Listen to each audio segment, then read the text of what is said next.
Assalamualaikum warahmatullahi wabarakatuh. Saya Inayatul Herudin. Hari ini saya akan menjawab pertanyaan mengenai kurikulum dasar Bimba. Yang pertama, apa saja hukum dasar dalam menerapkan metode Bimba? Nah, di Bimba ini ada dua dasar hukum. Yang pertama, hak anak. Yang kedua, teori belajar dalam psikologi pendidikan. Apa itu hak anak? Yaitu hak bermain dan hak mendapatkan pendidikan. Kita sebagai orang dewasa yaitu diwajibkan untuk memberikan dua poin itu kepada anak-anak. Yang selanjutnya teori belajar dalam psikologi pendidikan yang meliputi yang pertama itu the law of effect atau hukum sebab akibat, yang dimana kegiatan menyenangkan akan dilakukan secara berulang. Seperti kita ketahui bahwa anak itu kan menyukai kegiatan apabila mereka menyenangi kegiatan itu kan. Maka dari itu kita sebagai motivator harus menciptakan suasana belajar itu yang menyenangkan agar anak-anak mau untuk belajar dan mengulangi pelajaran tersebut. Yang kedua yaitu the law of exercise, yaitu hukum latihan, yang dimana kegiatan yang diulang akan semakin mampu.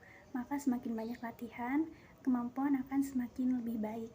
Dan yang ketiga itu the law of readiness atau hukum kesiapan, yang dimana seseorang makin mampu maka makin terampil. Kalau kita udah makin mampu maka kemampuan kita tuh akan makin baik.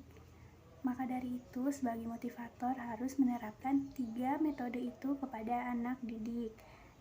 Dan selanjutnya, pertanyaan kedua, apa saja metode Bimba? Jelaskan. Yaitu ada fun learning, yaitu belajar mengajar dalam suasana menyenangkan. Yang kedua, small step system, yang dimana kegiatan belajar mengajar dilakukan secara bertahap.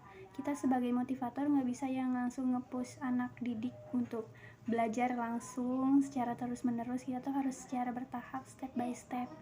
Dan yang ketiga ada individual system, yang dimana itu proses belajar mengajar yang dimana berpusat kepada anak didik sebagai subjek.